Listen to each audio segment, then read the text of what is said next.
السلام عليكم ورحمة الله وبركاته.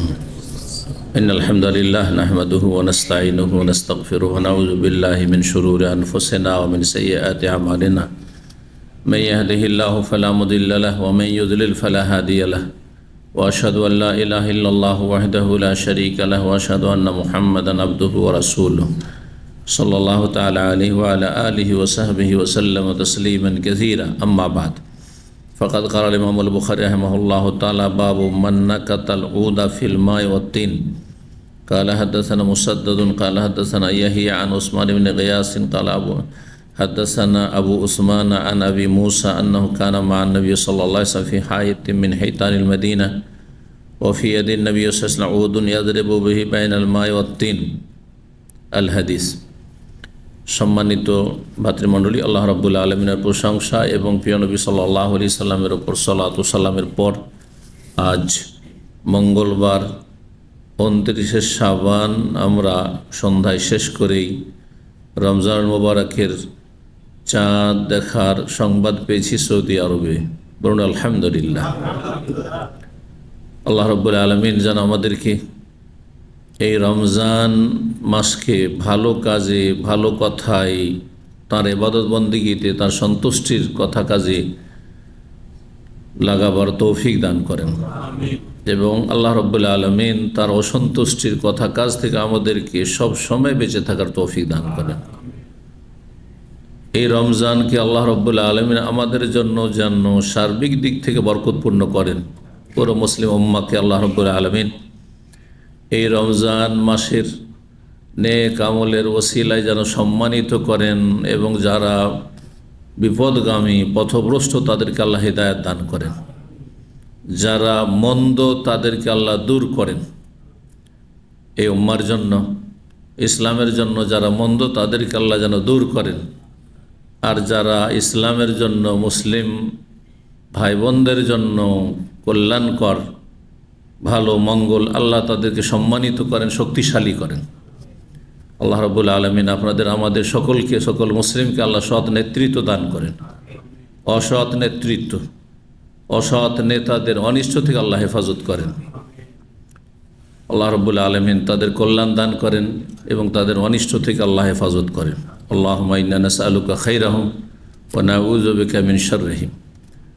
এই রমজানুল মুবারক এর সাথে আল্লাহ বহু রমজান আমাদেরকে পাওয়ার তৌফিক দান করেন, সুস্থতার সাথে, ঈমানের সাথে, সততার সাথে। এবং আল্লাহ রাব্বুল আলামিন এই রমজান মোবারকের মাধ্যমে আল্লাহ যেন আমাদের দুনিয়া এবং আখিরাতের সার্বিক কল্যাণ, রহমত, বরকত দান করেন। জাহান্নামের আযাব থেকে আল্লাহ মুক্ত করেন। জান্নাতুল ফিরদৌস আমাদের জন্য অবধারিত করেন। আজকে তাহলে পহেলা রমজান আমাদের শুরু হয়েছে, আর প্রথম তারাবি আপনারা পড়লেন। আমাদের ধারাবাহিক আলোচনা কিতাবুল আদব, শিষ্টাচার বা আচার ব্যবহার আপনার যে পর্ব চলে আসছে, তার আজকে সর্বশেষ পর্ব, পর্ব নম্বর 28। অল্প কয়েকটি হাদিস রয়েছে এবং কয়েকটি অধ্যায় রয়েছে। ইনশাআল্লাহ তাআলা আমরা অল্প সময়ে শেষ করব। আল্লাহ রাব্বুল আলামিন যেন কবুল করেন। বলছেন ইমাম বুখারী রাহিমাহুল্লাহ এই কিতাবুল আদব, আচার ব্যবহার পর্বের অধ্যায় নম্বর 119-এ বাবু মান নাকাতাল উদা ফিল মাই ওয়াত্তিন। এই অধ্যায় হচ্ছে কোনো ব্যক্তি যদি পানি বা কাদায় লাকড়ি, কাঠি দিয়ে, খড়ি দিয়ে খোঁচা দেয় বা আঘাত করে, তো এটি জায়েজ না এটি অসার, ফালতু কাজ? জি। শরীয়তের বিধান কি? কারণ ইসলামে প্রতিটি বিষয়ের হুকুম আহকাম অবশ্য রয়েছে। হয় কাজটি জায়েজ, আর না হলে না জায়েজ, না হয় মাকরুহ।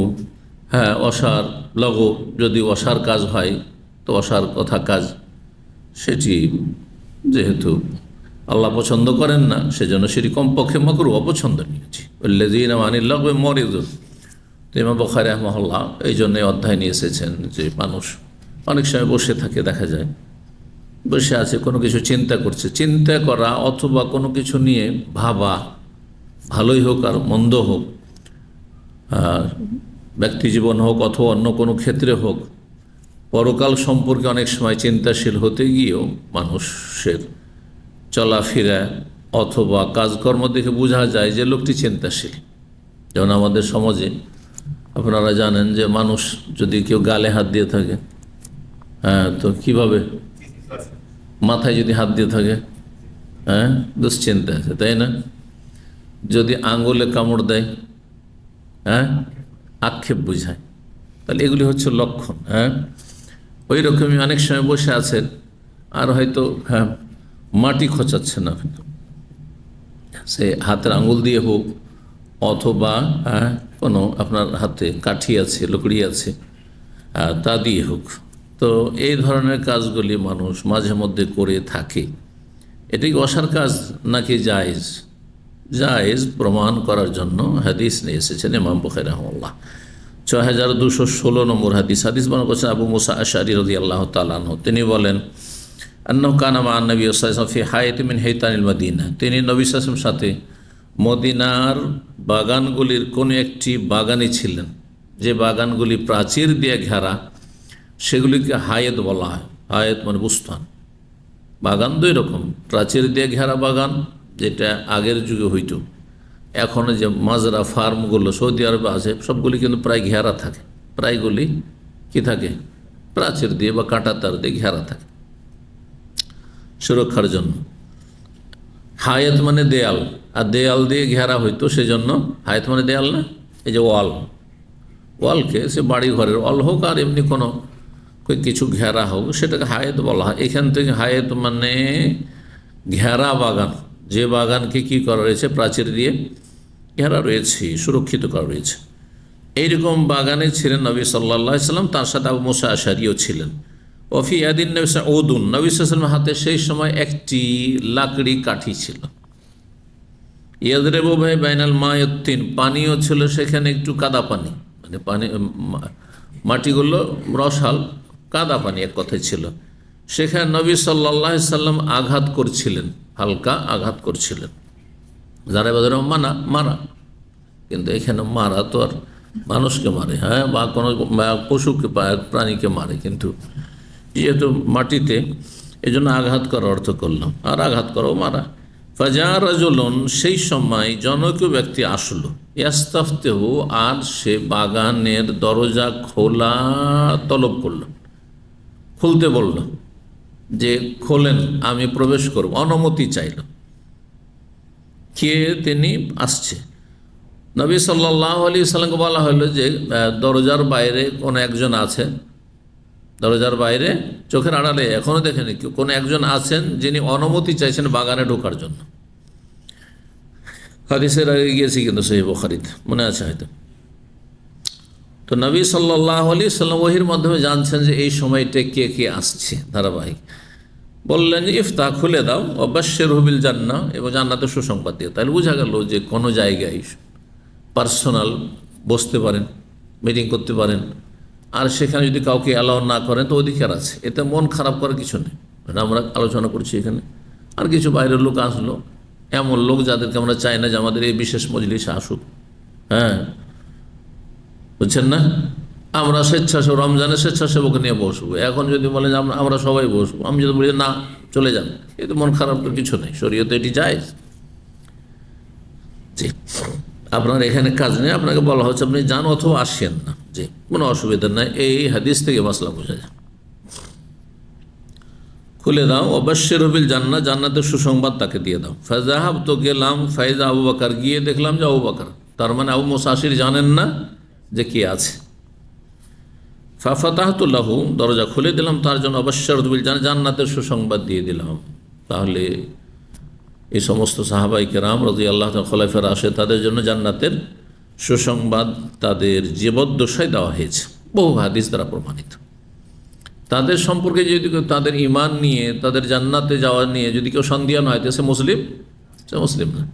যারা সাহাবায়ে কেরামদের খোলাফায়ে রাশিদিন গাল দেয়, বরং তালাবের কোরআন ভাষায় জীব তার তাগুত হচ্ছে আবু বকর, উমর, তারা কি মুসলিম না? তারা কোরআন অস্বীকার, মুসলিম না। নিশ্চয়ই তাদেরকে চেনেন আপনারা। আর যদি না জানেন যে কোন গোষ্ঠী, আর তাদেরকে এক শ্রেণীর লোকেরা মুসলিম মনে করে, আদর্শ মনে করে, তাহলে আপনার ইসলাম সম্পর্কে, ইসলামের আকিদা সম্পর্কে জানা জরুরি। এখন আপনার ইমান ইসলাম ঠিক হয়নি, কারণ কাফেরকে কাফের যদি না মনে করেন তাহলে আপনি মুসলিম হবেন না। কোরআন হাদিস দ্বারা যে সুস্পষ্ট যে বিষয়গুলি, সেগুলিকে কেউ যদি এড়িয়ে যায় আর সেগুলিকে বিশ্বাস না করে, সেই আকিদা না রাখে, তো সে মুসলিম হতে পারবে না। তারপরে বলছেন ফাস্তাফতাহ রাজুলুন আখার, আরেকজন ব্যক্তি এসে খুলতে বলল, অনুমতি চাইল আর কি। নবী সাল্লাল্লাহু আলাইহি ওয়াসাল্লাম বললেন ইফতাহ লাহু, তার জন্য খুলে দাও, অবশ্যই জানা, তাকেও জান্নাতের সুসংবাদ দিয়ে দাও। ফাইজা ওমর, খুলতে গিয়ে দেখলেন যে ওমর রাদিয়াল্লাহু আনহু, ফাতাহতুল্লাহ, খুলে দিলাম, অবশ্যই জানা, জান্নাতের সুসংবাদ দিয়ে দিলাম।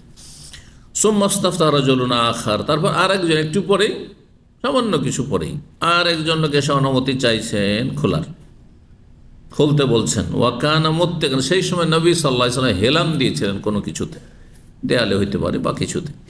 ফাজালাসা, উঠে বসে গেলেন, তার মানে বিষয়টি এখন গুরুত্বপূর্ণ বিষয়। জি, নবী সাল্লাল্লাহু আলাইহি সাল্লামের অবস্থায় পরিবর্তন আসছে, মানে অবশ্যই তাতে গুরুত্বপূর্ণ কোনো বিষয় রয়েছে। ফাঁকা আলা, বললেন ইফতাহ, তার জন্য খুলে দাও, অবশ্যই জান্নাতের সুসংবাদ দিয়ে দাও, কিন্তু আলা বালওয়ান তুসিবহু, কঠিন বিপদে পড়ার পরে জান্নাতের সুসংবাদ তাকে দাও। সে জান্নাতে যাবে, কিন্তু দুনিয়ায় কঠিন বিপদের সম্মুখীন, বালুয়া মানে বালা মানে বিপদ, বালা মুসিবত বলি না, বিপদ, কঠিন বিপদে পড়ার পরে সে জান্নাতবাসী হবে, জান্নাতে যাবে, এর সুসংবাদ দিয়ে দাও। এই বিপদটি কখন হবে? তার শাহাদাতের পূর্বেই, জি, দুনিয়াতে। আবু বকর ওমর সম্পর্কে কথা বললেন না, কিন্তু যদি ওমর রাদিয়াল্লাহু তাআলা আনহু শহীদ হয়েছেন, তাই না? হ্যাঁ, সালাত অবস্থায় তার আক্রমণ করা হয়েছে, কিন্তু যেহেতু তিনি কাফেরের হাতে নিহত হয়েছেন, সেই জন্য সেটাকে বালা বলা হয়নি। এবং ওসমান রাদিয়াল্লাহু তাআলা আনহুকে শুধু শহীদ করা হয়নি, নির্মমভাবে তাকে শহীদ করা হয়েছে। পানি বন্ধ করে দেওয়া হয়েছে, খাবার বন্ধ করে দেওয়া হয়েছে, জি, মসজিদে আসা বন্ধ করে দেওয়া হয়েছে, ঘরে অবরোধ, ঘরে ঘেরাও করে রাখা হয়েছে। তো এই জুলুম অত্যাচারগুলি কারা করেছে? কাফের? হ্যাঁ না, কোনো কাফের নয়, এরা ছিল এক শ্রেণীর মুসলিম ফাসাদি, জঙ্গি, বাগী। এই জন্য জঙ্গিরা, মুসলিম সমাজের যারা জঙ্গি, হ্যাঁ, ইসলামদ্রোহী, তারা কাফের চাইতে বেশি ভয়ঙ্কর, কাফের চাইতে বেশি ইসলাম ও মুসলিমের জন্য ক্ষতিকর। নাসাউল্লাহ সালামত ওয়াল আফিয়া, আল্লাহ তাদের অনিষ্ট থেকে হেফাজত করুন। ফাযাহাবতু, গেলাম, বলছেন আল্লাহ বললেন তুসিবহু, বলেছেন আও তাকুন, বালা মুসিবত হবে তার জীবনে, তারপরে তিনি শহীদ হবেন, আর তারপরে জান্নাত তার জন্য রয়েছে। ফাযাহাবতু, গেলাম, ফাইজা উসমান, গিয়ে দেখলাম যে উসমান রাদিয়াল্লাহু তাআলা, আল্লাহু আকবার, ফাফাতাহতু লাহু, তার জন্য দরজা খুললাম, ওয়াবাশশারতু বিল জান্নাত, তাকে জান্নাতের সুসংবাদ দিলাম, কিন্তু ফাআখবারতু বিল্লাযী ক্বাল, এই জান্নাতের সুসংবাদের সাথে নবী সাল্লাল্লাহু আলাইহি ওয়াসাল্লাম যে কথাটি বলে সেটিও তাকে জানিয়ে দিলাম, যে আপনার জন্য জান্নাতের সুসংবাদ আছে, কিন্তু বালা মুসিবতের বিপদের সম্মুখীন হওয়ার পরে আপনার জন্য জান্নাতের সুসংবাদ। আল্লাহ কি বললেন? উসমান রাদিয়াল্লাহু তাআলা তাকদীরের ফয়সালা আছে, হবে। আল্লাহুল মুস্তাআন, আল্লাহুল মুস্তাআন। যদি কোথাও আপনি নিজেকে অসহায় দেখেন, তো এই জিকির পড়া হচ্ছে সুন্নাহ খলিফার। আল্লাহুল মুস্তাআন মানে আল্লাহর কাছেই সাহায্য চাইছি, আল্লাহ সাহায্যকারী। 120 নম্বর অধ্যায় বলছে বাবুর রাজুল ইয়ানকুতু শাই'a বিয়াদিহি ফিল আরদি। এই অধ্যায় হচ্ছে এমন কোনো ব্যক্তি সম্পর্কে, সে যদি কোনো লকড়ি কাঠি দিয়ে নয়, বরং নিজের হাত দিয়ে বা হাতের আঙ্গুল দিয়ে যদি মাটিতে আঘাত করে বা খোঁচা দেয়, তো এটি জায়েজ কিনা? অনেকে মাটি নিয়ে খেলাধুলা করেন, বসে আছেন, হয়তো মাটিতে খোঁচা মারছেন আপনি, তো এটা কোনো অসার কাজ যদি সবসময় করতে থাকেন, হ্যাঁ, তাহলে তো অসার কাজ। কিন্তু কখনো মাঝে মধ্যে কোনো সময় বসে আছেন আর কোনো বিষয় হয়তো চিন্তা করছেন, ভাবছেন, অথবা কল্পনা জল্পনা আসছে আর তার সাথে হয়তো করছেন, তো জায়েজ, এটি না জায়েজ কিছু নয়। 6217 নম্বর হাদিস বর্ণনা করছেন আলী রাদিয়াল্লাহু তাআলা আনহু, তিনি কুন্না মা নবী ফি জানাজাতিন, আমরা নবী সাল্লাল্লাহু আলাইহি ওয়াসাল্লামের সাথে কোনো একটি জানাজায় ছিলাম। ফাজাআলা ইয়ানকুতুল আরদা বিউদিন, তখন নবী সাল্লাল্লাহু আলাইহি সাল্লাম মাটিতে একটি লকড়ি কাঠি দ্বারা, কিছু অঞ্চলের লোকের লকড়ি বলে, আমরা লকড়ি বলি, কিন্তু কিছু অঞ্চলের লোকের লাকড়ি বলে, কথা বুঝছেন না, লাকড়ি কাঠি দ্বারা কি করছিলেন, খোঁচা মারছিলেন বা আঘাত করছিলেন হালকা মাটিতে।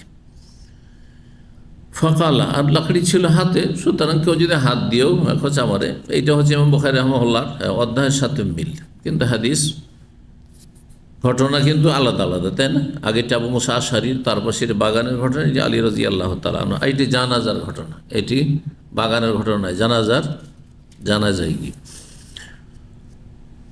ফাকালা, বললেন নবী সাল্লাল্লাহু আলাইহি সাল্লাম, লাইসা মিনকুম মিন আহাদিন, তোমাদের মধ্যে এমন কোনো ব্যক্তি নেই, ইল্লা ক্বাদ ফুরিগা মিন মাকাদিহি মিনাল জান্নাতি ওয়ান নার, তার স্থান জান্নাতে না জাহান্নামে, এই বিষয় থেকে আল্লাহ বিষয়টিকে চূড়ান্ত করে আল্লাহ অবসর হয়ে গেছেন, মানে এই কাজটি আল্লাহ করে ফেলেছেন অলরেডি, যে কে জান্নাতি কে জাহান্নামী, তকদিরে আল্লাহ রাব্বুল এটি চূড়ান্ত ফয়সালা করে রেখেছেন আসমান জমির সৃষ্টি 50,000 বছর আগে, কে জান্নাতি কে জাহান্নামী।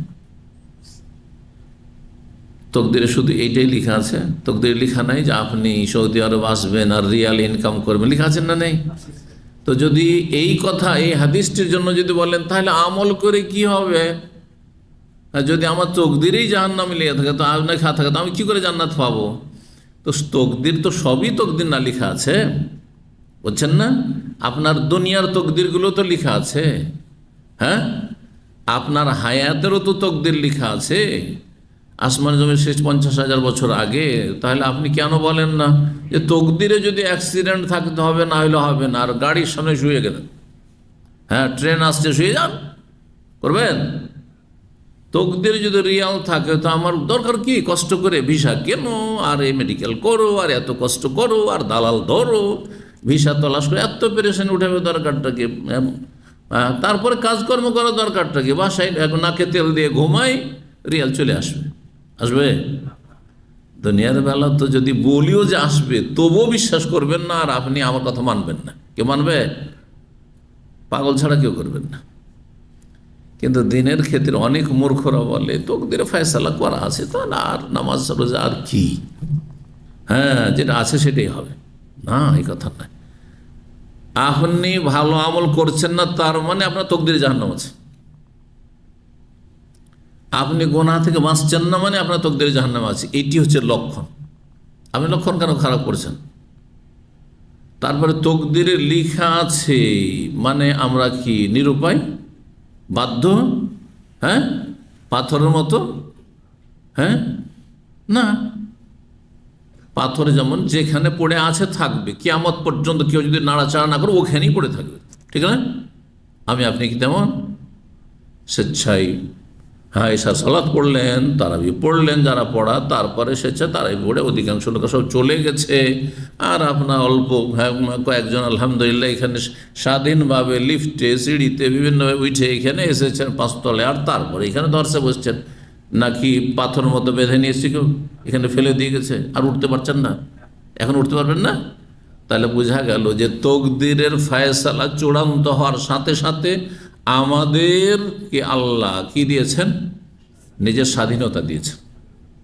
সীমিত আকারে মানুষের স্বাধীনতা রয়েছে, গায়ে যতটা জোর আছে অতটা স্বাধীনতা আল্লাহ দিয়ে রেখেছে, ভালো আমল করারও আর মন্দ কাজ করারও। আর এর উপরেই হিসাব নিকাশ, এর উপরে জান্নাত জাহান্নামের ফয়সালা। ফাকালু, লোকেরা তখন বললেন, আফালা নাত্তাকিলু, তাহলে কি আমরা এই তকদিরে যে চূড়ান্ত ফয়সালা, এর ওপর কি আস্থা ভরসা করে নেব না? যা আছে জান্নাত থাকলে পাবো, এটাই করবো, আমল ছেড়ে দেবো? ওয়ানাদাউল আমাল, ওনার তাহলে আমল করা ছেড়ে দেবো? কালা না, না, এ মালু, তোমরা তোমাদের কর্ম করো, তোমাদের কাজ তোমরা করো, এ মালু, তোমরা আমল করতে থাকো। ফাকুল্লুন মুয়াসসারুন, এতটুকু এই হাদিসে রয়েছে। অন্যরা কুল্লুন মুয়াসসার লিমা খুলিকা লাহ, প্রত্যেকের জন্য সহজ করে দেওয়া হয়েছে। আসান করে দেওয়া হয়েছে এমন বিষয়কে যার জন্য তাকে সৃষ্টি করা হয়েছে। আমাকে জান্নাতের জন্য যদি সৃষ্টি করা হয়, মানে তকদিরে যদি জান্নাত থাকে, তো ওইটাই আমাকে সহজ লাগছে। আরে ফজরে আমাকে উঠতেই সহজ লাগবে, বুঝছেন না? নেকির কাজ করতেই সহজ লাগবে, ভালো লাগবে, মজা লাগবে। আর যে হতভাগা, যাকে জাহান্নামের জন্য সৃষ্টি করা হয়েছে, ওকে পাপের কাজ করতেই মজা লাগে, আমোদ ফুর্তি করতে। হারামে সে আমোদ ফুর্তি করছে, হারামে সে বিনোদন খুঁজছে। জি, ফাকুল্লুন মুয়াসসারুন। আর তারপরে সূরাত ওয়াল্লাইলি ইযা ইয়াগশা আয়াত নম্বর 5 পাঠ করে, ফাআম্মা মান আতা ওয়াত্তাকা ওয়া সাদ্দাকা বিল হুসনা ফাসানুয়াসসিরুহু লিল ইউসরা। যেই ব্যক্তি আল্লাহ রাস্তায় দেবে, আল্লাহ দিতে বলেছে, নেও নয়, দেন, মানুষকে দিতে পারেন, দেন, অভাবীকে দেন, আত্মীয় স্বজনকে দেন, বাপ মাকে দেন, স্ত্রীকে দেন, ছেলে মেয়েকে দেন, দেন, আপনি জাকাত দেন, ফরজ দেন, নফল দেন। ওয়াত্তাকা, এবং আল্লাহকে ভয় করবে, সংযত হবে, পাপমুক্ত থাকবে। ওয়াসাদ্দাকা বিল হুসনা, এবং ভালো কথা কাজকে বিশ্বাস করবে, যে ভালো কথা কাজ ভালো, এটা বিশ্বাস করে। এটা হচ্ছে একটি তাফসীর। আরেকটি হচ্ছে হুসনা, জান্নাতের আর একটি নাম, যে জান্নাতে বিশ্বাসী, জাহান্নামে বিশ্বাসী। ফাসানুয়াসসিরুহু লিল ইউসরা, আল্লাহ বলছেন যে এই শ্রেণীর লোকের জন্য জান্নাতের রাস্তাকে সহজ করে দেব। ইউসরা, জান্নাতের রাস্তা সহজ, কিন্তু সেটাকে মানুষ কঠিন যখন করে দিয়েছে, বিভিন্ন পাপে জড়িয়ে গিয়ে, তখন কঠিন হয়েছে। নাহলে এতে যে শান্তি আছে, দেখেন, যে কোনো ভালো কাজে একটা শান্তি আছে, মানসিক শান্তি আছে, শারীরিক শান্তি আছে। আপনি বাজারে বসে থাকেন আর মসজিদে বসে থাকেন, কে বেশি শান্তি পাতেন? আপনি নিজের জীবনে 1 ঘন্টা মসজিদে বসেন আর 1 ঘন্টা বাজারে বসেন, কোন সময় বেশি শান্তি পেয়েছেন? যারা মনে করে যে বাজারে বসে থাকলে বেহায়া বেপর্দা নারীদেরকে দেখতে পাওয়া, তাতে শান্তি, আরও অশান্তি বাড়বে, আরও অশান্তি বাড়বে। হ্যাঁ, যে দেখে তো আর মন ভরল না, হ্যাঁ, দেখার পরে আরও স্টেপ আছে, ওইগুলো থেকে যখন বঞ্চিত থাকলেন, তখন আপনাকে এই চিন্তা চেতনা তখন কষ্ট দেবে, যে হায় রে, মন তো ভরল না। বুঝতে পারছেন না? জি, কেউ মদ খেয়ে, গাঁজা, হিরোইন খেয়ে শান্তি পেয়েছে? কেউ শান্তি পায়নি, কিন্তু আল্লাহকে স্মরণ করে শান্তি পেয়েছে, যে আমার সাথে মহাশক্তিধর আল কাউইউল আজিজ, যাকে কেউ হারাইতে পারেন না, যাকে কেউ পরাজিত করতে পারেন না, যিনি রক্ষা করলে কেউ আমার কিছু করতে পারবেন না, তিনি আমার সাথে আছেন। আল্লাহ ফাসানুয়াসসিরুহু লিল ইউসরা, সহজ পথকে আমি তার জন্য সহজ করে দেব। 121 নম্বর অধ্যায় হচ্ছে বাবু তাকবীর ওয়া তাসবিহ ইনদা তা'জ্জুব। অধ্যায় হচ্ছে আশ্চর্য হলে তাকবীর পাঠ করা বা তসবিহ পাঠ করা। হ্যাঁ, কোনো বিস্ময়কর বিষয় যদি হয়, অবাক হয়েছেন, আল্লাহু আকবার, সুবহানাল্লাহ, হ্যাঁ, এটি বলা সুন্নাত, দুটোই বলা সুন্নাত। আল্লাহু আকবার বলেন অথবা সুবহানাল্লাহ বলেন, কিন্তু আশ্চর্যের বিষয় হইতে হবে, এখন আমাদের দেশে বেদাতি মাহফিলগুলিতে শিরক কুফরির ওয়াজ হয় কেরামতির নামে। এই অমুক পীরে কিবলার এই কেরামতি, সেই কেরামতি, আর সুবহানাল্লাহ সুবহানাল্লাহ, এটা মূর্খ, গণ্ড, কথা বুঝতে পারছেন না? আশ্চর্য হওয়ার বিষয় হইতে হবে। হ্যাঁ, সত্য কথার ওপর আশ্চর্যজনক বিষয়, আর সত্য কথা, কোরআন এবং হাদিসের কথা, অথবা নিঃসন্দেহে সেটি সত্য। আল্লাহর ওলি হওয়ার জন্য বৈশিষ্ট্য জড়িয়েছে ঈমান এবং তাকওয়া, সেগুলি তাদের মধ্যে ছিল। তাকওয়া সবচেয়ে বড় বেঁচে থাকা হচ্ছে শিরক থেকে বেঁচে থাকা, কুফরি থেকে বেঁচে থাকা। আর এদের আকীদা, সুফিদের আকীদাতে শিরক বেদাতে ভরা, তাদের কি করে কেরামতি হইতে পারে? মোটেই কেরামতি নয় এগুলো। জি, শয়তানের খেলা তাদের সাথে হচ্ছে, হ্যাঁ, অথবা জাদু টোনা, জি, এগুলি তাদের, শয়তান তাদের সাহায্য করে থাকে। আর তারপরে মিথ্যার ছড়াছড়ি, তার সাথে মিথ্যার ছড়াছড়ি, আল্লাহ হেফাজত করুন। আশ্চর্য হওয়ার বিষয় যেখানে সেখানে কেউ যদি তাকবীর পাঠ করে, আল্লাহু আকবার বলে বা সুবহানাল্লাহ বলে, সেটা শরীয়ত সম্মত, সুন্নাহ দ্বারা প্রমাণিত।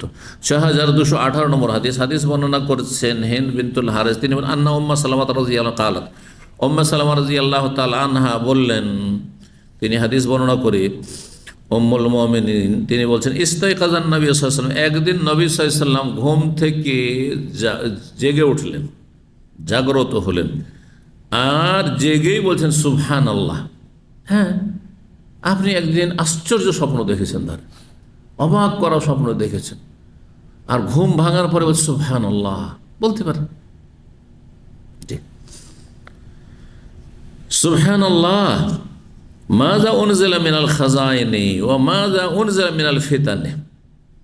আজকের রাত, অন্য রিওয়ায়াতে রয়েছে যে আজকের রাতে, আল্লাইলা কথাটি রয়েছে, আজকের রাতে আমি স্বপ্ন যোগে যা দেখলাম, কত না ভান্ডার, মানে রহমতের ভান্ডার, বরকতের ভান্ডার, হ্যাঁ, কত না ভান্ডার আল্লাহর পক্ষ থেকে, আসমান থেকে নাজিল হয়েছে।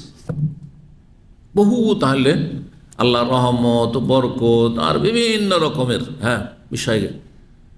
কাউকে আল্লাহ সম্মানিত করছেন, কাউকে লাঞ্ছিত করছেন, কাউকে আল্লাহর উপরে অভাবমুক্ত করছেন, কাউকে আল্লাহ সুখী করছেন, কাউকে হাসাচ্ছেন, কাউকে কাঁদাচ্ছেন, সব ফয়সালা আকাশ থেকে হচ্ছে।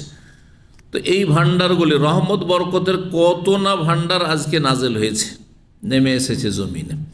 ওয়ামাযা উনজিলা মিনাল ফিতান, তার সাথে কত না ফিতনা, ফাসাদ, অশান্তি, মুসলিমদের মাঝে কলহ, লড়াই, আর কত যে মারামারি, হানাহানি, ওইগুলো নাজেল হয়েছে। বালা মুসিবত নাজেল হয়েছে, বহু বালা মুসিবত কত না নাজেল হয়েছে আজকের রাতে। তারপরে রাসূল বললেন মাইয়ুকিযু সাওয়াহিব আল হুজার বা হুজরাত, অন্য রিওয়ায়াতে রয়েছে হুজরাতুনের বহু বচন, হুজরা মানে কক্ষ, রুম। তো নবী সাল্লাল্লাহু আলাইহি ওয়াসাল্লামের সহধর্মিণীগণ সেই সময় ঘুমাচ্ছিলেন রাতের বেলা। নবী সাল্লাল্লাহু আলাইহি ওয়াসাল্লামের গভীর রাতে ঘুম ভেঙেছে। ঘুম ভাঙার পরে তিনি উম্মে সালমার বাড়িতেই নিশ্চয় ছিলেন, নাহলে উম্মে সালমা কী করে বর্ণনা করলেন, অথবা তার নবী সাল্লাল্লাহু কাছ থেকে শুনেছেন, ছিলেন হয়তো সেখানে। নবী সাল্লাল্লাহু আলাইহি ওয়াসাল্লাম কি বললেন, তাহলে অনেক ধর্ম ভাণ্ডার আজকে রাত্রে নাজল হয়েছে, অনেক রহমত বরকতের ভান্ডার নাজল হয়েছে, আর ফিতনাও নেমে এসেছে আসমানে, বালা মুসিবত, মেলা বালা মুসিবত এসছে। ভবিষ্যতে যে বালা মুসিবতগুলি আসতে যাচ্ছে সেদিকে ইঙ্গিত করেছেন নবী সাল্লাল্লাহু আলাইহি ওয়াসাল্লাম। মুসলিমদের মাঝে যে কলহ শুরু হয়েছে, জি, আলী রাদিয়াল্লাহু তাআলা আনহু, মুআবিয়া রাদিয়াল্লাহু তাআলা, আর তারপর যে জুলম অত্যাচারগুলি বিভিন্ন, তার আগে ওমর রাদিয়াল্লাহু শহীদ হয়ে যাওয়া, ওসমান রাদিয়াল্লাহু শহীদ হওয়া, আলী রাদিয়াল্লাহু তাআলা আনহু খারিজি জঙ্গিদের হাতে শহীদ হওয়া, হোসেন রাদিয়াল্লাহু তাআলা শহীদ হওয়া, হাসান রাদিয়াল্লাহু তাআলা সাহেব তাকে 20 দিয়ে মেরে শহীদ হওয়া, আর তারপরে আপোষের যে লড়াই বিবাদ আর চলতে আছে, আর বাড়তে আছে, কত যে বালা মুসিবত নাযিল হয়েছে। এই ভবিষ্যৎবাণীর কথা নবী সাল্লাল্লাহু আলাইহি সাল্লাম বললেন, তাহলে ওহীর মাধ্যমে জেনেছেন। এই সময় যখন আল্লাহর অনেক ভান্ডার নাজেল হচ্ছে যেগুলি আমাদের প্রয়োজন, আর অনেক বালা মুসিবত নাজেল হচ্ছে, তাহলে সেগুলোতে আল্লাহর কাছে আশ্রয় চাইতে হবে। তাহলে এই সময় ঘুমিয়ে থাকলে হবে, কি করতে হবে? আল্লাহর কাছে দোয়া করতে হবে।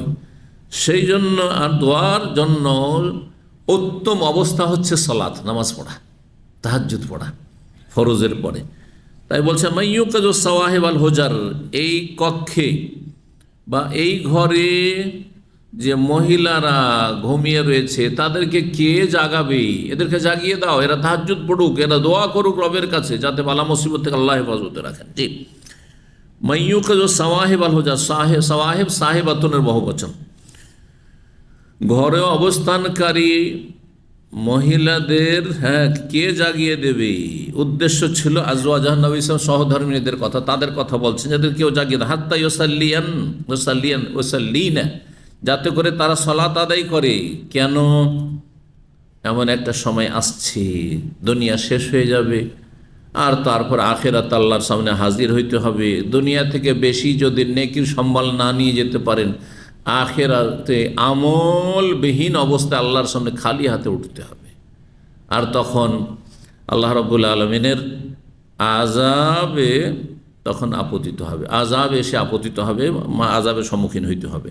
বলছে রুব্বা কাসিয়াতিন ফিদ দুনিয়া, কারণ দুনিয়ায় বহু বস্ত্র পরিধানকারিণী, বস্ত্র পরিহিতা, দুনিয়াতে পার্থিব জগতে বহু বস্ত্র পরিহিতা মহিলারা, যারা দুনিয়াতে কাপড়ের অভাব ছিল না, ভালো ভালো তার কাপড় ছিল, অনেক কাপড় ছিল, সুন্দর সুন্দর কাপড় ছিল, কিন্তু আরিয়াতিন ফিল আখিরা, পরকালে তারা বিবস্ত্র হবে। বিবস্ত্র হবে মানে আমলবিহীন হবে। বস্ত্র বলে এখানে আমলকে উদ্দেশ্য করা হয়েছে। এখন দুনিয়াতে যারা রাজকীয় জীবনযাপন করছে তাদের আমল যদি সাথ না দেয়, ফরজ ওয়াজিব নেই, হ্যাঁ, আর হারাম নাজায়েজ থেকে বাঁচে না, পাপে ডুবে আছে, পাপের জীবন তাদের, এই কয়েকদিনের দামি দামি বস্ত্র আর অলংকার আর সাজগোজ এগুলো কোনো কাজে আসবে? আর ইয়াতুন ফিল আখিরা, পরকালে উলঙ্গ হয়ে আল্লাহর সামনে উঠতে হবে, তার মানে আমলবিহীন খালি হাতে উঠতে হবে, আর সেখানে জাহান্নামে যেতে হবে। এখানে সুবহানাল্লাহ বলেছেন নবী সাল্লাল্লাহু আলাইহি সাল্লাম। ওমর রাদিয়াল্লাহু তাআলা আরেকটি হাদিস বর্ণনা করেন, তার থেকে বর্ণনা করেছেন ইবনে আব্বাস, কুলতু লিন-নবী, আমি নবী সাল্লাল্লাহু আলাইহি সাল্লামকে বললাম, ওমর বলছেন, তাল্লাকতা নিসাআকা, যখন নবী সাল্লাল্লাহু আলাইহি সাল্লাম বিবিদের ওপর কোনো বিষয়ে অসন্তুষ্ট হয়ে কি করেছিলেন, ইলা করেছিলেন, 1 মাসের জন্য কসম করেছে, 1 মাস ওদের ঘরে যাব না, আর বিশেষ একটি কক্ষে নবী সাল্লাল্লাহু আলাইহি অবস্থান করছিলেন। ইলার ঘটনা এর আগে আলোচনায় এসছে, ধারাবাহিক আলোচনায়। তো ইলার বরং ইলার মাসলাও এসেছে, কারণ কিতাবুত তালাকের সাথেই সম্পর্কিত হচ্ছে ইলা। তো আমরা নিকাহ, বিয়ে, তালাক এগুলো আলোচনা করেছি, তখন ইলার পর্ব ছিল। তো নবী সাল্লাল্লাহু আলাইহি সাল্লামের এই খবর পেলেন, কিন্তু গুজব কি হয়েছিল যে নবী সাল্লাল্লাহু আলাইহি সাল্লাম স্ত্রীদেরকে কি করেছেন, তালাক দিয়ে দিয়েছেন। ওমর রাদিয়াল্লাহু তাআলা আনহু তো একেবারে পেরেশান হয়ে গেছেন যে তাহলে আমার মেয়েকে তালাক দিয়েছে, কোনো রকম করে বিয়ে দিতে পারলাম, আর আমার মেয়ে তো অন্যদের মেয়ের মতো এত সুন্দরীও না, হ্যাঁ, আর বয়সিকা, বিধবা, আর এই যদি হয় তো কী অবস্থাটা হইল। ছুটে এসেছেন, আর আসার পরে নবী সাল্লাল্লাহু আলাইহি ওয়াসাল্লামের সাথে কথা বলে বলছে, তাল্লাকতা নিসা ইয়া রাসূলুল্লাহ, আপনি কি আপনার বিবিদেরকে তালাক দিয়ে দিয়েছেন? নবী সাল্লাল্লাহু কি বলেছেন, লা, না। তখন অবাক হয়ে বলেছিলেন কে? ওমর রাদিয়াল্লাহু তাআলা। আল্লাহু আকবার, আল্লাহু আকবার। তাহলে অবাক হলে সুবহানাল্লাহ বলারও হাদিস পেলেন, আল্লাহু আকবার বলার হাদিস পেলেন। জি, 6219 নম্বর হাদিস বর্ণনা করেছেন সাফিয়া বিনতে হুয়াই, নবী সাল্লাল্লাহু আলাইহি ওয়াসাল্লাম সহধর্মিণী। তিনি বলেন, আন্নাহা জাত রাসূলুল্লাহ সাল্লাল্লাহু আলাইহি ওয়াসাল্লাম তাজুরুহু, রাসূলুল্লাহ সাল্লাল্লাহু আলাইহি ওয়াসাল্লাম এতেকাফে ছিলেন, রমজান মাসের শেষ 10 দিন ছিল। আর সেই সময় রাতের বেলা সাফিয়া রাদিয়াল্লাহু তাআলা আনহা স্বামীর সাথে দেখা করার জন্য এতেকাফের জায়গায় মসজিদে এসেছেন। তাহলে এতেকাফ অবস্থায় স্ত্রী স্বামীর সাথে দেখা করতে যেতে পারে। স্ত্রী যদি স্বামীর সাথে দেখা করতে যেতে পারে, তাহলে ভাই বোন, আত্মীয় স্বজন, অথবা যখন মহিলাই যেতে পারে, স্ত্রী হোক অথবা অন্য কেউ হোক, তাহলে পুরুষ লোকেরা কেউ কারোর সাথে দেখা করতে যেতে পারে। আমি এতেকাফ আছি আর আমার ছাত্ররা যদি আপনারা দেখা করতে আসেন, জায়েজ নয়? কিন্তু এতেকাফ সম্পর্কে আমাদের দেশের অধিকাংশ লোকের ভুল ধারণা, এতেকাফ মানে কোনো মানুষের সাথে কথা বলা যাবে না, একেবারে ভুল কথা। আচ্ছা, স্ত্রী স্বামীর সাথে দেখা করতে গেছে, শুধু দিনের কথাই আলোচনা হবে? হ্যাঁ, কেমন আছেন, ভালো আছেন, শরীর কেমন আছে, কি অবস্থা, এগুলো আলোচনা হবে না? তাহলে এগুলো কথা, তাহলে এতেকাফে যিনি আছেন তার সাথে কেউ এসে জিজ্ঞাসা করে কেমন আছেন, ভালো আছেন, আল্লাহ ভালো রাখুন, কি খবর, বলা যাবে না? হ্যাঁ, ব্যবসা বাণিজ্যের গল্প করা যাবে না। ব্যবসা বাণিজ্যের গল্প করবেন, ওই আপনার মাঠে জমি জায়গা কৃষিকাজের গল্প করবেন, এগুলো চলবেন না। ডিউটির গল্প করবেন, এগুলো ঠিক নয়। কিন্তু শরীর স্বাস্থ্য ইত্যাদি, হ্যাঁ, এগুলো দুনিয়া গল্প করতে পারেন, কোনো অসুবিধা নেই। বলছেন যে দেখা সাক্ষাতের জন্য আসলেন সাফিয়া রাদিয়াল্লাহু তাআলা আনহা, ওয়া হুয়া মুতাকিফ ফিল মসজিদ, সেই সময় নবী সাল্লাল্লাহু আলাইহি ওয়াসাল্লাম ইতিকাফ অবস্থায় ছিলেন। ফিল আশিল গাওয়াবির মিন রমাদান, রমজান মাসের শেষ, গাওয়াবের মানে বাওয়াকিব, মানে অবশিষ্ট, শেষ। অবশিষ্ট কি থাকে? শেষ দিকটা না অবশিষ্ট থাকে, শেষ দশকে, অবশিষ্ট দশকে, রমজানের মানে শেষ দশকে। আর শেষ দশকে ইতিকাফ করে হচ্ছে সুন্নাহ, বাকি যাই সবসময়। প্রথম দশকে ইতিকাফ করতে পারেন, গোটা মাস ইতিকাফ করতে পারেন, গোটা বছরের যে কোনো সময় ইতিকাফ করতে পারেন। ইতিকাফ, ইতিকাফ 3 রকম। ইতিকাফের বিস্তারিত আলোচনা করেছে ইতিকাফের পর্ব যখন গিয়েছে। ফরজ ইতিকাফ, সুন্নত ইতিকাফ, আর নফল মুস্তাহাব ইতিকাফ। উত্তম সুন্নত ইতিকাফ হচ্ছে রমজানের শেষ 10 দিনে, কিন্তু আপনি গোটা বছরে যে কোনো সময় ইতিকাফ করতে পারেন, এটা হচ্ছে নফল ইতিকাফ, সেটাও সওয়াবের কাজ। বোঝা গেছে না? একেবারে সংসার ত্যাগী হয়ে গোটা বছর করা যাবে না। যাদের কাঁধে দায়িত্ব রয়েছে, স্ত্রী আছে, ছেলে মেয়ে আছে, সবকে ছেড়ে দিয়ে চিল্লা পাটির মতো আপনি গোটা বছর ইতিকাফ শুরু করুন, চলবে না? মোটেই জায়েজ নয়। তো আপনার আগে দায়িত্ব, আপনার ডিউটি আছে, সৌদি আরবে চাকরি করতে আসছেন, আর আপনি এখানে ইতিকাফ শুরু করে, চলবে না, রোজগার করতে হবে, কিন্তু আপনি 10 দিন করেন, 10 দিনের ছুটি হলে 10 দিন করেন।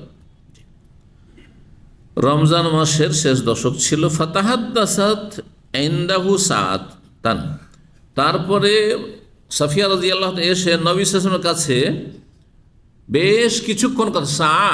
সেই যুগে 60 মিনিটের হইতো না, আজকাল মানে 1 ঘন্টা, 1 ঘন্টা মানে 60 মিনিট, কিন্তু তখন এটা ধারণা ছিল, কিন্তু আনুমানিক ছিল এরকম। সেটা 15 মিনিট, কমপক্ষে আধা ঘন্টা বা 1 ঘন্টা হইতে পারে, বেশি হইতে পারে। বেশ কিছুক্ষণ এখানে সাআতুন মানে বেশ কিছুক্ষণ তার কাছে এসে গল্প করলেন। মিনাল এশা পরে রাতে। সুম্মা কামাত তানকালিবু, তারপরে ফিরে যাওয়ার জন্য উঠলেন, যে চলে যায়, ঘরে যায়। ফাকামা মাহা, নবী সাল্লাল্লাহু আলাইহি ওয়াসাল্লাম তার সাথে উঠলেন, কি করার জন্য? ইয়াকলিবুহা, বাড়ি পর্যন্ত একটু এগিয়ে দেওয়ার জন্য। সুবহানাল্লাহ। ইতিকাফের জায়গা থেকে মসজিদের বাইরে গিয়ে, রাস্তায় গিয়ে, স্ত্রী একাই যাবে রাতের অন্ধকারে, রাতে যায় একটু এগিয়ে দিয়ে আসে, জি যাচ্ছেন। তাহলে ইতিকাফ অবস্থায় এতগুলি ছাড় আছে। হাত্তা ইযা বালাগাত বাবাল মসজিদ আল্লাযী ইনদা মাসকানি উম্মে সালমা যাওজিন নবী সাল্লাল্লাহু আলাইহি ওয়াসাল্লাম, যখন সাফিয়া রাদিয়াল্লাহু তাআলা না মসজিদের দরজা পর্যন্ত পৌঁছলেন। কোন দরজা? মসজিদে তো বেশ কিছু দরজা ছিল, যেই দরজাটি ছিল ইনদা মাসকানি উম্মে সালমা, নবী সাল্লাল্লাহু সহধর্মিণী উম্মে সালমা রাদিয়াল্লাহু তাআলা আনহার বাসার পাশের। এই বাসাগুলি, কক্ষগুলি কোন দিকে ছিল? যেদিকে আপনি যখন কিবলামুখী মসজিদে নবীতে দাঁড়াবেন, তো মা আয়েশা রাদিয়াল্লাহু তাআলার কক্ষ তো জানা আছে, যেখানে নবী সাল্লাল্লাহু আলাইহি ওয়াসাল্লামের কবর আছে, তাই না? রওজায় দাঁড়াচ্ছেন আপনি সালাত পড়ার জন্য, বাম হাতে মা আয়েশা রাদিয়াল্লাহু তাআলা আনহার ঘর ওইটি। আর তারপরে তার পিছন দিকে সার হয়ে 9 স্ত্রীর ঘর ছিল, মহিলা সেকশনটা বাম দিকে। তো দরজার কাছে, যেই দরজার কাছে উম্মে সালামা রাদিয়াল্লাহু তাআলা আনহার বাসা ছিল, সেখান পর্যন্ত যখন সাফিয়া পৌঁছিলেন, এখন তাহলে সাফিয়া রাদিয়াল্লাহু তাআলার বাসা আরেকটু দূরে আছে, তারপরে আছে। মাররা বিহিমা রাজুলান মিন আনসার, আনসারীদের 2 জন ব্যক্তি তখন তাদের পাশ দিয়ে অতিক্রম করেছে। রাতের বেলায় 2 জন লোক যাচ্ছে, আর নবী সাল্লাল্লাহু আলাইহি ওয়াসাল্লামের সাথে একজন মহিলা মানুষ দেখে তারা কি করেছে? একটু দ্রুত হাঁটতে শুরু করেছে, একটু জোরে টান দিয়েছে। ফাসাল্লামা আলা, কিন্তু রাসূলুল্লাহ সাল্লাল্লাহু আলাইহি ওয়াসাল্লামকে সালাম বলে, রাসূলুল্লাহ সাল্লাল্লাহু আলাইহি ওয়াসাল্লামকে উভয়ে সালাম বলল। সুম্মা নাফাজা, তারপরে দ্রুত বেগে এগিয়ে যেতে লাগলো। তারা একটু জোরে এগিয়ে যেতে পারলো। বড় মানুষের সাথে যদি পরিবার থাকে, ফ্যামিলি থাকে, তো স্বাভাবিক লজ্জা লাগে, লাগে না? লজ্জা লাগবে। কিন্তু লজ্জা মানে এই না যে সালাম দেবেন না, সালাম দিয়ে চলে যান আপনি। তাই করলেন সাহাবীরা, এটি ছিল আদব তাদের মুসলিম সমাজে। ফাকালাহ রাসূলুল্লাহ সাল্লাল্লাহু আলাইহি ওয়াসাল্লাম, তখন তাদেরকে কি বললেন? তাড়াতাড়ি চলে যাচ্ছে, হ্যাঁ বুঝলেন না? আলা রিসলিকুমা, কি বললেন?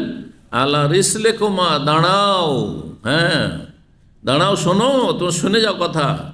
আর তোমরা এটা ভেবে নিও না যে কে আছে না আছে, কল্পনা জল্পনা শুরু না হয়ে যায়। যদি এটা অনেক দূরের ব্যাপারে কল্পনা করা, তাই না? তারপরেও শয়তান সবসময় সুযোগ নিয়ে আছে, শয়তান সবসময় সুযোগ নিয়ে আছে। আর সেই যুগে যদি নবী সাল্লাল্লাহু আলাইহি ওয়াসাল্লাম এত সতর্কতা অবলম্বন করেন, আজকের যুগে কত সতর্কতা অবলম্বন করা উচিত। রাতের অন্ধকারে একজন মসজিদের ইমাম, একজন মাদ্রাসার শিক্ষক, একজন আলেম দেশে যদি রাতের অন্ধকারে একজন মহিলা সাথে গল্প করছে রাস্তার পাশে, অথবা মাদ্রাসার গেটের বাইরে গল্প করছে, তো অধিকাংশ লোক এই কথা ভাবে না যে তার স্ত্রী হইতে পারে, বা তার মেয়ে হইতে পারে, তার বোন হইতে পারে। ভাবি এরে এত রাতে কার সাথে গল্প করছে, হ্যাঁ তাই না? কারণ শয়তান সবসময় নেগেটিভ চিন্তা করাবে আপনাকে গুনাহগার বাড়াবার জন্য, বা আর ভালো মানুষের মান সম্মান নষ্ট করার জন্য। তো আপনাকে নেগেটিভকে চিন্তা করতে বলেছে, আপনার দায়িত্ব দেওয়া হয়েছে না? মোটেই না।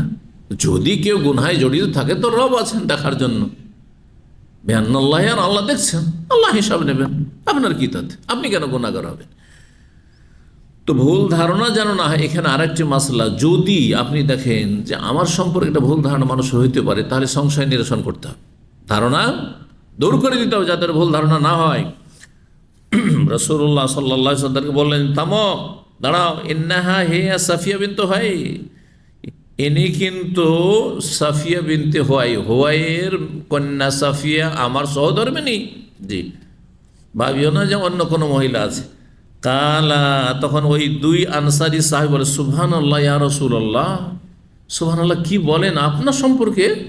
আশ্চর্য হওয়ার বিষয় না? জি, তো অবাক হলে সুবহানাল্লাহ বলা এই হাদিস দ্বারা প্রমাণিত হল। ও কাবর আলী হো মা কা, নবী সাল্লাল্লাহু আলাইহি ওয়াসাল্লামের এই কথাটি তাদের জন্য বড়ই অনেক বড় বিষয় হয়ে গেল যে নবী সাল্লাল্লাহু আলাইহি ওয়াসাল্লাম এই ধরনের কথা আমাদের বলছেন। এটা কি হইতে পারে যে নবী সম্পর্কে আমরা কুধারণা করব? অন্য কেউ হয় সেটা ভিন্ন বিষয়, হয়তো। কাল নবী সাল্লাল্লাহু আলাইহি ওয়াসাল্লাম বলছেন, হ্যাঁ, ভুল ধারণা মানুষের হইতেই পারে। এই জন্য সংশয়ের তোমাদের নিরসন করছি। ইন্না শাইতান ইয়াজরি মিন ইবনে আদম মাবলাগাদ দাম, অন্য riwayate মাজরাদ দাম। শয়তান আদম সন্তানের রক্তের সাথে চলাফেরা করে, শিরায় উপশে রক্তের সাথে চলাফেরা করতে পারে। এই জন্য মহিলাদের ইস্তেহাজা যে হয়, অতিরিক্ত ব্লিডিং, মাসিকের পরে মাসকে মাস ব্লিডিং হয়, সেখানে বলা হয়েছে শয়তানের আঘাত, শয়তানের আঘাত। তো শয়তান বাইরে থেকে কোথায় আঘাত করে? শয়তান রক্তের সাথে চলাফেরা করছে, শিরা উপশিরায় চলাফেরা করছে, তো শয়তান তো ভিতরেও আঘাত করতে পারে। জি, এই ক্ষমতা এই যে জিন শয়তানকে দেওয়া হয়েছে। ওয়াইন্নি খাসিত, আমি আশঙ্কা করলাম, আন ইয়াকযিফা ফি কুলুবিকুমা, অন্য riwayat আন ইয়াকযিফা ফি কুলুবিকা শাররান, তোমাদের উভয়ের অন্তরে শয়তান কোন মন্দ কথা যেন নিক্ষেপ না করে দেয়। ব্যাপারটা কি? অবশ্যই কল্পনা জল্পনা শুরু করলে কে ছিল, চিন্তারই বিষয়। আসলে তো চিন্তা করা উচিত। আর কি মানুষ এরকম করে? জি না, কখনো না। যার বাহ্যিক কোনো স্পষ্ট বড় খারাপ কিছু প্রমাণ নেই, তার সম্পর্কে সবসময় সুধারণা রাখতাম। কিন্তু যাকে জানেন যে সে লুচ্চা টাইপের, চরিত্রহীন, এর আগেও নারী কেলেঙ্কারিতে ধরা পড়েছে, তখন তার সম্পর্কে তখন চিন্তা করা যেতে পারে যে হইতেও পারে। বোঝা গেছে না? আর এমনিতে আসল জানছেন যে লোক ভালো, অথবা জানেন না, ভালো না মন্দ জানেন না, বাহ্যিক দৃষ্টিতে ভালো মানুষ, 5 ওয়াক্ত নামাজ পড়ে, ওর অত গভীর থেকে জানেন না, কিন্তু 5 ওয়াক্ত সালাত পড়ে, আর আল্লাহকে ডাকে, আর এলিম শিখে, আর তার সম্পর্কে আপনার খারাপ ধারণা করার কি আছে? ভালো। 122 নম্বর অধ্যায় বাবুন নাহি আনিল খাজফি। এই অধ্যায় হচ্ছে ঢিল ছোঁড়া বা পাথর ছোঁড়া সম্পর্কে। খাজফ মানে ছোট ছোট পাথর ছোঁড়া, ছোট ছোট কঙ্কর কেউ যদি নিক্ষেপ করে, তা অনেক পাথরে, আরব দেশ তো পাথরের দেশ, ছোট ছোট পাথর আছে, এদিকে একবার মারছেন, ওইদিকে মারছেন, এরকম করাটা যদি বিনা কাজে করেন তো এটা ঠিক নয়, কারণ এতে লাভ নেই, ক্ষতি বেশি, লাভ নেই, ক্ষতি বেশি। 6220 নম্বর হাদিস। এই জন্য নবী সাল্লাল্লাহু আলাইহি ওয়াসাল্লাম নিষেধ করেছেন। আব্দুল্লাহ বিন মুগাফফাল মুজানি রাদিয়াল্লাহু তাআলা বর্ণনা করেছেন, তিনি নাহান নাফস আনিল খাজফি, রাসূলুল্লাহ সাল্লাল্লাহু আলাইহি ওয়াসাল্লাম নিষেধ করেছেন কঙ্কর নিক্ষেপ করতে। কঙ্কর হোক অথবা ঢিলা হোক, ছুটতে বিনা কাজে, কিন্তু প্রয়োজনে করা যাবে না। এখন গাছ থেকে আপনি পেয়ারা পাড়বেন, আম পাড়বেন, মারতে হবে আপনার ঢিলা, মারবেন না, জায়েজ আছে, প্রয়োজনে জায়েজ আছে, কিন্তু দেখতে হবে যে আশেপাশে কোনো মানুষ না থাকে, কারো ক্ষয়ক্ষতি না হয়, বা আমি মারলাম এদিক থেকে আর কারো বাড়িতে গিয়ে পড়ে গেলে এমনটা না হয়, এগুলো খেয়াল রাখতে অবশ্যই রাখতে হবে। যে নিষেধ করেছেন কেন বলছেন, আর বলেছেন এই কথা, ইন্নাহু লা ইয়াকতুলুস সাইদ, কারণ এই কঙ্কর নিক্ষেপ করায় বা ঢেলা ছোড়াই কি হয় না, কোনো শিকার মারতে পারে না। আপনি ছোট ছোট কঙ্কর দিয়ে মারবেন, একটা পাখিও মারতে পারবেন না, একটা খরগোশও মারতে মরবে, কিছু হবে না, তাহলে আপনার শিকার করা হইল না। লা ইয়াকতুলুস সাইদ, আপনি কোনো শিকারকেও মারতে পারলেন না। ওয়ালা ইয়ানকাউল আদু, আর দুশ্মনকে আপনি আঘাতও করতে পারলেন না। কি হবে? আপনার ছোট ছোট পাথর, ছোট ছোট ঢিলাতে দুশ্মন প্রতিহত হবে? দুশ্মনে কিচ্ছু হবে না। ওয়ালায়ান কাউল আদুফ, দুশ্মনকে বা শত্রুকে আহত করতে পারবে না। আর ক্ষতির দিক, লাভ তো হলো না, তাহলে ক্ষতির দিক হচ্ছে ওয়াইন ইয়াফকর, ছোট ছোট কঙ্কর যদি চোখে লেগে যায় তো চোখকে ফুঁড়ে দেবে, চোখে আঘাত করে দৃষ্টিশক্তি চলে যেতে পারে। ওই এক্সরেশন দাঁতে যদি লেগে যেত, দাঁত ভেঙে যেতে পারে, দাঁত ভেঙে যেতে পারে, ওই এক্সরেশন। 123 নম্বর অধ্যায় হচ্ছে বাবুল হামদুলিল্লাহ আতেসি অধ্যায় হচ্ছে যে ব্যক্তির হাঁচি আসবে তার আলহামদুলিল্লাহ বলা। 6221 নম্বর হাদিস, এটি হচ্ছে সুন্নাহ। আনাস বিন মালিক রাদিয়াল্লাহু তাআলা তিনি বলেন আতাসা রাজুল ইনদান নবী সাল্লাল্লাহু আলাইহি ওয়াসাল্লাম, নবী সাল্লাল্লাহু আলাইহি ওয়াসাল্লামের সামনে দুইজন লোকের হাঁচি পড়ল। ফাসাম্মাতা আহাদাহুমা ওয়া লাম ইউসাম্মিতাল আখার, একজনের জবাবে নবী সাল্লাল্লাহু আলাইহি ওয়াসাল্লাম ইয়ারহামুকাল্লাহ বললেন, কিন্তু আরেকজনের জবাবে ইয়ারহামুকাল্লাহ বললেন না। দুইজন লোকের হাঁচি পড়ল, একজনের জবাব নবী সাল্লাল্লাহু আলাইহি ওয়াসাল্লাম দিলেন, আরেকজনের জবাব দিলেন না। ফাকিল আল্লাহ, তখন জিজ্ঞাসা করা হলো যে এমনটা কেন করলেন ইয়া রাসূলুল্লাহ, দুজনেরই হাঁচি পড়লো কিন্তু ইয়ারহামুকাল্লাহ একে বললেন, কিন্তু একটু পরে আরেকজনের যে হাঁচি পড়লো তো ওকে ইয়ারহামুকাল্লাহ কেন বললেন না? বললেন উত্তরে হাজা হামেদাল্লাহ, এই লোকটি যেহেতু আলহামদুলিল্লাহ পড়েছে সেই জন্য আমি বললাম ইয়ারহামুকাল্লাহ, আর এই আল্লাহ শুকরিয়া আদায় করেনি, হাঁচি পড়লো চুপচাপ থেকে গেল, আলহামদুলিল্লাহ বলল, সেই জন্য তার হক হয় না যে তাকে ইয়ারহামুকাল্লাহ বলি। বোঝা গেছে না? তো ইয়ারহামুকাল্লাহ পাওয়ার জন্য কি করতে হবে? আল্লাহর শুকরিয়া আদায় করতে হবে। হাঁচি পড়লে যে কত যে শারীরিক উপকারিতা রয়েছে সেটা মেডিকেল সায়েন্স আজকাল প্রমাণ করেছে। কথা বুঝতে পারছেন না? তো আপনি যে এই নিয়ামত পেলেন যে হাঁচির মাধ্যমে আপনার শরীর হালকা হয়ে গেল, আপনার মাথা হালকা হয়ে গেল, আপনার শারীরিক অনেক উপকারিতা হইল, আপনি কই আল্লাহর শুকরিয়া আদায় করেন? আলহামদুলিল্লাহ বলেন। এই জন্য আলহামদুলিল্লাহ, এই রহস্যের কারণে আলহামদুলিল্লাহ। এই লোক আল্লাহর প্রশংসা করেছে, আলহামদুলিল্লাহ বলেছে, ওয়াহাদ আল্লাহ আহমেদুল্লাহ, আর এই লোক যার জবাব দিলাম না সে আল্লাহর প্রশংসা করেনি, সেই জন্য আল্লাহ তাকে বলিনি। 124 নম্বর অধ্যায় বলছে বাবু তাসমিতুল আতিস আহমেদ আল, এই অধ্যায় হচ্ছে যে ব্যক্তির হাঁচি পড়বে তার জবাবে ইয়ারহামুকাল্লাহ বলা। তাসমিত মানে জবাব দেওয়া। কি বলে জবাব দেওয়া? ইয়ারহামুকাল্লাহ বলে, যদি সে আল্লাহর প্রশংসা করে, যদি সে আল্লাহর প্রশংসা করে। সেটা বন্ধ করে দেন। 6222 নম্বর হাদিস বর্ণনা করেছেন মুআবিয়া ইবনে সুয়াইদ বিন মুকাররিন বারা বিন আযব রাদিয়াল্লাহু তাআলা আনহু, তিনি বলেন নবী সাল্লাল্লাহু আলাইহি ওয়াসাল্লাম আমাদেরকে নির্দেশ দিয়েছেন 7টি, ওয়া নাহানা আন সাবিন, আর 7টি কাজ থেকে বারণ করেছেন, 7টি হুকুম আর 7টি নিষেধাজ্ঞা। বলছেন আমাদেরকে নির্দেশ দিয়েছে বিয়াদাতিল মারিজ, রোগীর খোঁজ খবর নেওয়া, পাড়া প্রতিবেশী আত্মীয় স্বজন বা আশেপাশে যারা আছে যাদেরকে চেনেন আর যাওয়া সম্ভব, খোঁজ খবর নেওয়া সম্ভব, তাহলে রোগীর খোঁজ খবর নেবেন। সরাসরি যাওয়া সম্ভব, সরাসরি যদি সম্ভব না আর আপনার আত্মীয় দেশে আছে তাহলে টেলিফোনের মাধ্যমে, সোশ্যাল মিডিয়ার মাধ্যমে, যেইভাবে যেই যুগে সম্ভব হয় খোঁজ খবর নেওয়া। ওয়াইত্তেবায়ে জানাজা, আর জানাজার অনুসরণ করা। 2 তাসমিতুল আতিস, আর যার হাঁচি পড়বে হাঁচির জবাব দেওয়া, যদি সে আলহামদুলিল্লাহ বলে ইয়ারহামুকাল্লাহ বলে জবাব দেওয়া। ইজাবাতুদ দাঈ, আর কেউ যদি দাওয়াত দেয় তো দাওয়াত কবুল করা, যদি ওলিমার দাওয়াত হয় তো কবুল করা ওয়াজিব, আর অন্য দাওয়াত কবুল করা হচ্ছে সুন্নাত মুস্তাহাব। 5 নম্বর রাদ্দুস সালাম, সালামের জবাব দেওয়া, সালামের জবাব দেওয়া ওয়াজিব আর সালাম দেওয়া সুন্নাত। ওয়া নাসরুল মাজলুম, নির্যাতিত ব্যক্তি, কারো জুলুম অত্যাচার হচ্ছে তাহলে পারলে যথাসাধ্য সাহায্য করবেন। ওয়া ইবরারুল মুকসিম, যেই ব্যক্তি কসম করেছে তাকে কসম থেকে মুক্ত করা, যদি আপনি পারেন যে তাকে তার কসমটা ভাঙতে দেব না, রক্ষা করতে পারবেন আপনি, তাহলে রক্ষা করবেন। যেমন একজন লোক বলছে ভাই আল্লাহর কসম আপনাকে বলি আজকে চলেন আপনাকে ইসলামিক সেন্টারে যেতে হবে, বলছে ভাই শরীরটা ভালো নয় আমি যাবো না, বলছে আল্লাহর কসম বলছে আপনাকে যেতে হবে, কারণ শরীর ভালো নেই তারপরে আসেন আপনি, কারণ না হলে ওকে কী করতে হবে? কাফারা দিতে হবে, কসমের কাফারা। কয় মিসকিনের? 10 মিসকিনের, এক মিসকিনের কমপক্ষে একজনের খাবার আজকাল 15 রিয়ালের নিচে পাওয়া যাবে না, তাই না? তাহলে কত লেগে গেল? 150 রিয়াল লেগে গেল। জি, এই ছিল 7টি হুকুম। ওয়ানাহানার আর 7টি বিষয় থেকে নিষেধ করেছেন। 1 আন খাতামিজ যাহাবি, স্বর্ণের আংটি। স্বর্ণের আংটি পুরুষের জন্য জায়েজ নয়। কিসের আংটি জায়েজ? জি, বর্ণনাকারী সন্দেহ, অথবা হালাকাতি জাহাব, স্বর্ণের বালা বলেছেন, বালা জায়েজ নয়। বালা আংটি ছাড়া বালা যদি হয় রূপার তবু জায়েজ না। আমাদের দেশের ছেলে সন্তান, একসময় আমরা ছোটোকালে দেখেছি, ছেলে হোক আর মেয়ে হোক সবকে কি করতো? বালা দিত, নারীরা দাদিরা বালা দিত, সব করে জায়েজ নয়।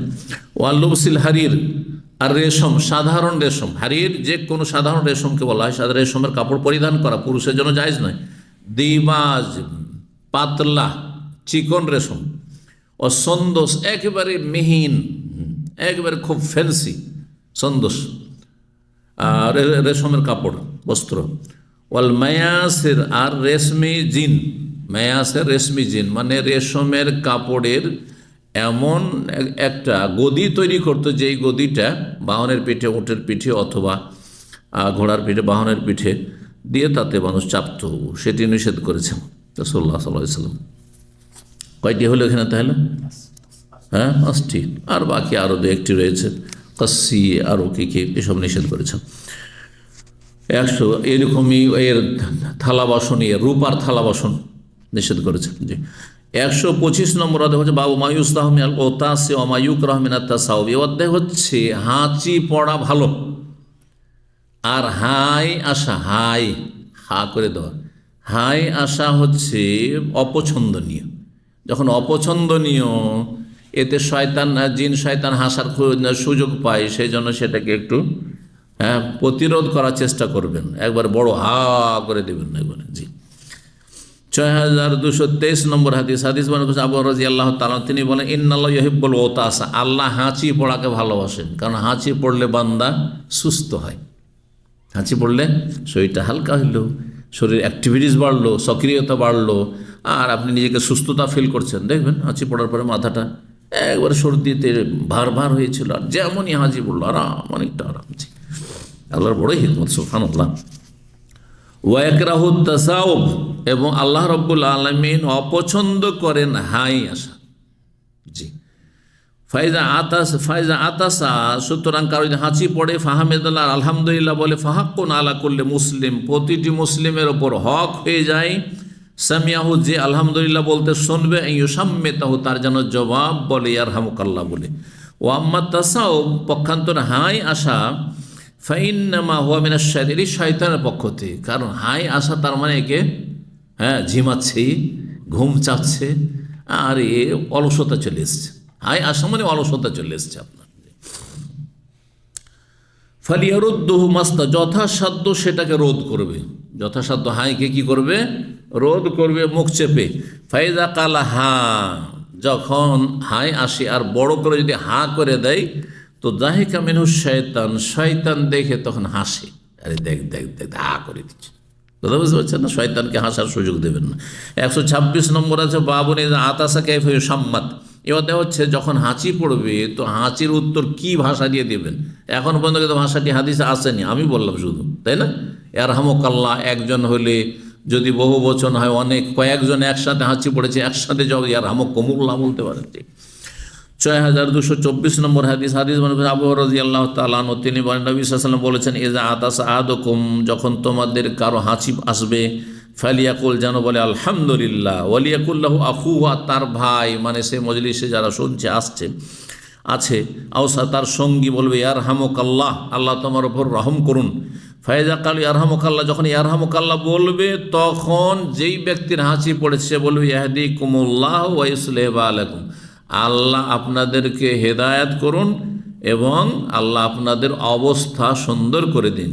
জি, 127 নম্বর অধ্যায় হচ্ছে বাবুন লা ইউসাম্মাতুল আতিস ইযা লাম ইয়াহমাদিল্লাহ, যদি আল্লাহর প্রশংসা না, আলহামদুলিল্লাহ না বলে, তাহলে যেই ব্যক্তির হাঁচি আসলো তার জবাবে কিছু বলবেন না আপনি, তবে তাকে সুন্নতের উপর আমল করার জন্য স্মরণ করে দিতে পারেন। এটি দাওয়ার কাজ। হ্যাঁ, একজন লোক, আপনার স্ত্রী, আপনার ছেলে মেয়ে, অথবা কোনো মহিলা আছে, তার স্বামী হাঁচি পড়লো আর চুপচাপ থেকে গেল, সাথী সঙ্গীরা আছে, হাঁচি পড়লো চুপচাপ থেকে গেল। আমাদের দেশের মানুষরা এরকমই করে বেশিরভাগ। অথবা মনে মনে বলে নিলেন, আরে মনে মনে বললে আমি কি জানবো কী করে যে আপনি আলহামদুলিল্লাহ বললেন, তো আরহামুকাল্লাহ বলি আমি?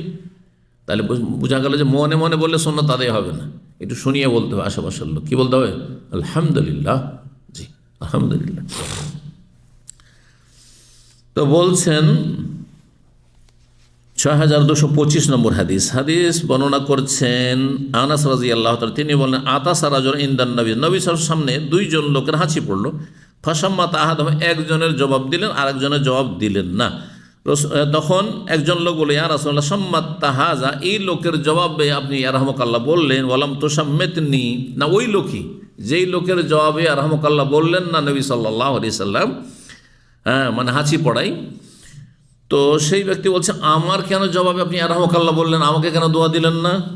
কালা, তখন যেমন ইন্না হাজা হামিদাল্লাহ, এই লোক যার জবাব দিলাম ইয়ারহামুকাল্লাহ বলে, ও তো আলহামদুলিল্লাহ বলেছে, ওয়ালাম তাহমাদিল্লাহ, কিন্তু তুমি তো আলহামদুলিল্লাহ বলো নাই, তুমি তো আলহামদুলিল্লাহ বলো নাই। জি, 128 নম্বর অধ্যায় হচ্ছে বাবুন ইজা তাসাফাল ইয়াদাহু আলা ফিহে, যখন কারো হাই তুলবে, যখন কেউ হাই তুলবে, কেউ হাই তুলবে অথবা কারো হাই আসবে, ফালিয়াজা ইয়াদাহু আলা ফিহে, যেন হাত কোথায় রাখে, মুখে রাখবেন। সে এভাবে রাখেন বা এইভাবে রাখেন, যেভাবে রাখুন আপনার সুবিধা। 128 নম্বর অধ্যায় 6226 নম্বর হাদিস বর্ণনা করছেন আবু হুরায়রা রাদিয়াল্লাহু তাআলা আনহু। এটি হচ্ছে সর্বশেষ হাদিস আজকে। নবী সাল্লাল্লাহু আলাইহি ওয়াসাল্লাম, ইন্নাল্লাহা ইউহিব্বুল গুতাসা, আল্লাহ হাঁচিকে পছন্দ করেন। ভালোবাসেন মানে পছন্দ করেন, কারণ বান্দা এতে সক্রিয় হয়, সতেজ হয়। আর আল্লাহ লেজি মানুষকে পছন্দ করেন না, অলসকে পছন্দ করেন না। যার মধ্যে যত বেশি অ্যাক্টিভিটিস থাকবে সেই ব্যক্তি হয় আল্লাহর ইবাদত বন্দেগীতে সক্রিয় থাকবে, আর না হলে গঠনমূলক কাজে, নিজের সংসারের কাজে, নিজের হালাল রুজি তলাশ করার ক্ষেত্রে, মেহনত পরিশ্রম করার ক্ষেত্রে, মানুষের উপকার পরোপকারী হওয়ার ক্ষেত্রে সে সক্রিয় হবে। আর অলস মানুষ দ্বারা না আল্লাহর হক আদায় করা হয়, না মানুষের হক আদায় করা হয়। কথা বুঝতে পারছেন না? এই জন্য আল্লাহ হাঁচিকে ভালোবাসেন। ওয়াকরাহু তাসাউব, এবং আল্লাহ রাব্বুল অপছন্দ করেন হাই আশাকে, যে কারো হাই আসুক, কারণ সেটি হচ্ছে অলসতার লক্ষণ। আর অলসতা এসছে মানে এই লোক এখন চায় ঘুমাতে, এই লোক দ্বারা আর এলেম শিখা হবে না, দার্সে বসে আছে আর হাই আসছে, তার মানে এই আর কিছু শুনছে না। হ্যাঁ, এইরকমই কেউ সলাতে আছে, সলাতের পরে জিকির আজকার, একজন জিকির আজকার করছে কিন্তু অলসতার সাথে, আর একজন জিকির আজকার করছে সক্রিয় হয়ে। অনেকে সালাম ফেরার পরে চোখ বন্ধ করে দেবে, ঘুমায়, জিমাচ্ছ না। এই জিকির ফায়দা কী হবে? জিকির আপনার আসল অন্তর থেকে হইতে হবে, আর জবানে সেটা উচ্চারিত হবে, তাহলে না আপনার জীবনে ওর প্রতিফলিত হবে, তার তাসির হবে। তো বলছেন যে আল্লাহ রাব্বুল আলামিন হাইকে অপছন্দ করেন।